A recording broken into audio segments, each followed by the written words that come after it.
Selamat petang. Nenek-nenek, atuk-atuk, maci-maci, paci-paci, abang-abang, adik-adik, kakak-kakak, ibu-ibu, bapak-bapak. Ada orang kata hari ini, selepas Najib dan Rosmah sudah dipenjarakan, Rosmah tinggal tunggu dipenjarakan, tapi dia masih dalam rayuan, tapi Najib sah di penjara sudah tinggal lebih seminggu. Ada orang mula berbisik kepada saya. Ada orang mula berkata kepada saya.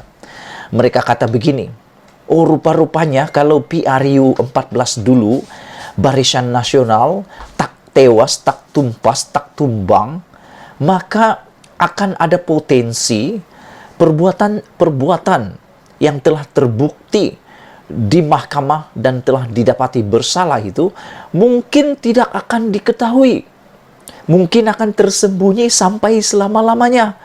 Mungkin akan terasia dan tidak akan terdedah sampai kiamat. Begitulah yang orang pergi message di dalam komen, dalam ulasan yang akan aku baca, yang akan aku ulas sebentar lagi kepada kamu semua. Tapi sebelum aku ulas, sebelum aku bentang, sebelum aku kupas, apa pendapat kamu tentang perkara itu? Yang kata orang, yang orang bisik kepada aku, yang orang kata di dalam perjumpaan-perjumpaan dengan aku, perbualan-perbualan dengan aku beberapa hari ini, mereka kata, kalau PRU 14 dulu, Barisan Nasional dan UMNO tak kalah, makna kata, kes Najib dan Rosmah mungkin akan tersembunyi sampai selama-lamanya, bahkan mungkin sampai kiamat, kata mereka. Dan yang terkini pula, Bung Mokhtar bersama istri belum didapati bersalah, tetapi diarah oleh mahkamah untuk membela diri. Maknanya ada kes. Cuma Bung Mokhtar dan istrinya perlu membela diri. Itulah yang perlu dilakukan di mahkamah. Jadi aku ulang semula. Adakah Anda juga bersetuju dengan orang yang bisik tanya kepada aku dalam perbualan beberapa hari ini? Mereka kata, kalau BN tak kalah dulu, maka benarlah sampai selama-lamanya tak diketahui, kata mereka. Aku kata begini, itu sebab untuk melihat lebih ramai pemimpin rasuah dipenjarakan, rakyat mesti sentiasa berani menukar kerajaan. Aku rasa kamu setuju dengan pendapat aku nih, yaitu untuk melihat lebih ramai pemimpin yang rasuah dipenjarakan, didedahkan, apalagi ya, isu-isu yang perlu dilondehkan, perlu dibongkar, perlu sampai begitu, rakyat mesti sentiasa berani menukar kerajaan. Isu malam ini bukan sekadar aku bercakap tentang Barisan Nasional, tentang UMNO, tetapi juga merangkumi kepada semua, termasuk Pakatan Harapan, termasuk Perikatan Nasional, termasuk Parti Pejuang kalau dorang menang dan sebagainya. Termasuklah kalau yang ada di Sabah nih GRS, Barisan Nasional atau apa sekalipun.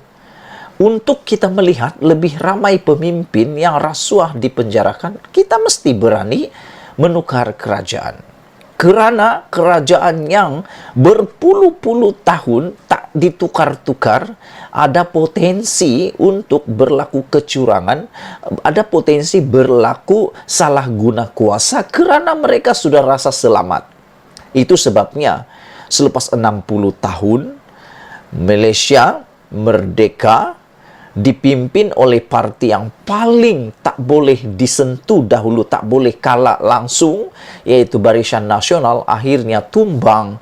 Dan tiba-tiba pula rekod Malaysia, seorang bekas Perdana Menteri dimasukkan dalam penjara. Kenapa? Kerana keberanian rakyat menukar kerajaan.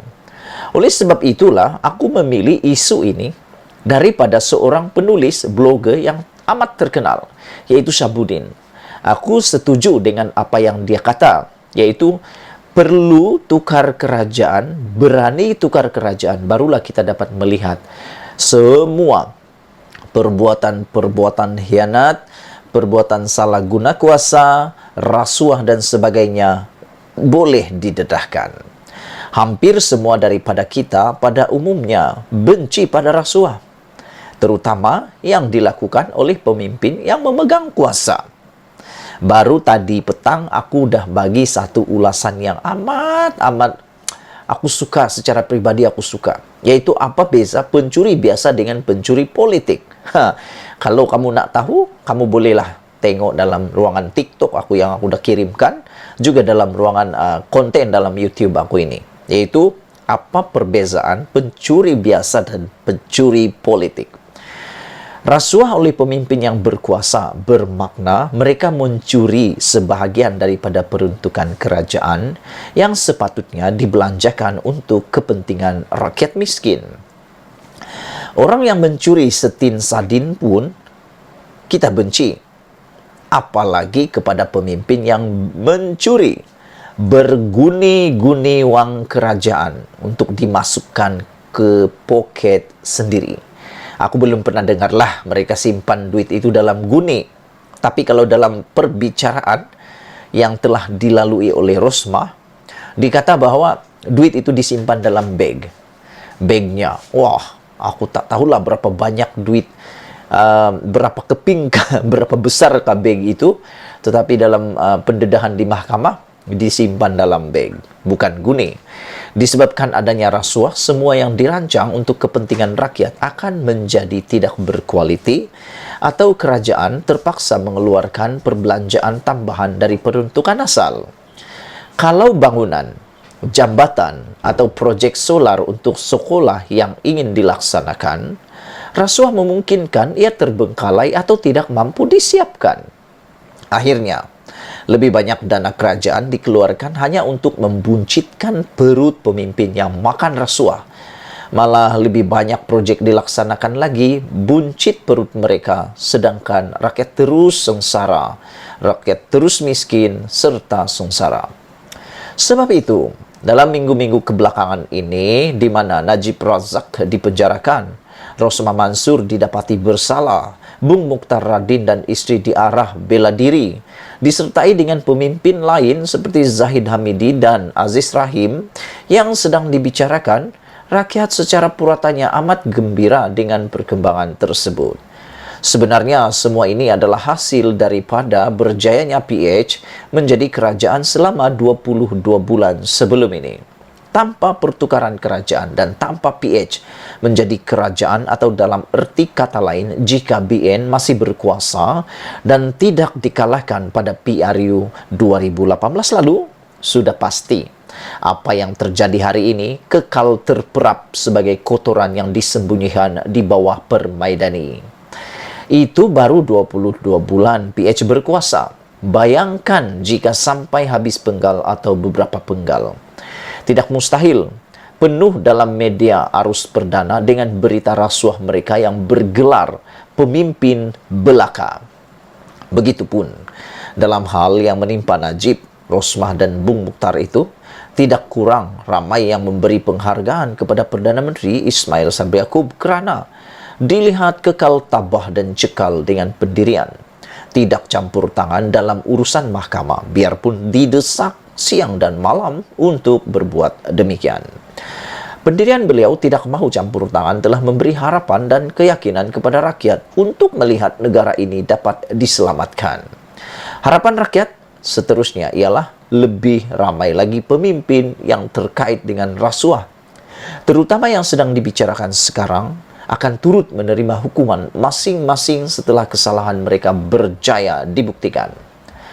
Tidak dapat dinafikan sebenarnya, bersama kuasa dalam tangan dan menjadi kerajaan, perkara paling mudah mengalpakan seseorang pemimpin ialah rasuah. Godaan rasuah dan kemewahan wang ringgit begitu mudah menjadikan pemimpin yang ada kuasa untuk lupa kepada amanah juga kepada Tuhan. Dalam hal ini, rakyat sebenarnya ada tanggung jawab tersendiri dalam membendung amalan rasuah dan mengajar pemimpin yang terpalit dengan perbuatan terkutuk itu. Pilihan raya setiap 5 tahun sekali adalah wadah paling terbaik, bukan saja untuk memantau kerajaan dan pemimpin yang rasuah, malah untuk menghantar mereka ke penjara.